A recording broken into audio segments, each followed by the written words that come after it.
আল্লাহ পাকের গজব টেনে নিয়ে আসতেছেন আপনারা। আল্লাহ পাকের গজবটা জোর করে টেনে নিয়ে আসতেছেন। আল্লাহ পাক গজব দিতে চাচ্ছিলেন না আপনাদের উপরে, এবার দিবেন ইনশাআল্লাহ। জোর করে আল্লাহর গজব টেনে আনতেছেন। আমি জেনারেশনের অধঃপতনের স্তরগুলো আপনাকে দেখাতে পারবো।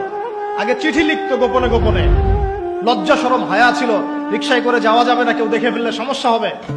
তারপরে এমন জেনারেশন আসলো সবকিছু ওপেন, ওদের আলাপই শুরু হয় হ্যান্ডশেক থেকে এবং 7 দিনের মধ্যে বেড়ে যাওয়া শেষ।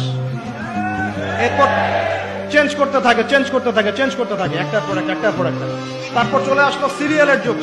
সিরিয়াল এসে শেখালো বাসায় স্বামী থাকলেও যথেষ্ট না, বাইরে একটা স্বামী লাগবে। বাসায় মেয়ে থাকলে যথেষ্ট না, আরেকটা বউ বাসা। আমরা এটাও বলে দেই, দিনী বোনদেরকে বলে দিই, অনলাইনে যেহেতু যাবে, আল্লাহর ওয়াস্তে আমাদের ফোনে কোনো ফোন দিবেন না। আল্লাহর ওয়াস্তে আমাদের ফোনে, আমাদের হোয়াটসঅ্যাপে কোনো মেসেজ পাঠাবেন না। আর এমন এমন মিষ্টি ভাষার মেসেজ দেখলে মনে হয় যে মানে সব অসহায় মেয়ের দায়িত্ব নেওয়ার জন্য আমরাই আছি। আর সবার একটাই সমস্যা, আমার স্বামী ভালো না, আমার স্বামী ভালো। তার ধারণা যে তার স্বামী ভালো না, বাকিদের সবার স্বামী ভালো। নবী সাল্লাল্লাহু আলাইহি ওয়াসাল্লামের সামনে যখন কোনো মেয়ে এভাবে র্যান্ডমলি স্বামীর নামে অপবাদ দিত, মিথ্যাচার করত বা অভিযোগ আরোপ করত, আল্লাহ নবী সাল্লাল্লাহু আলাইহি ওয়াসাল্লাম রাগ হতেন।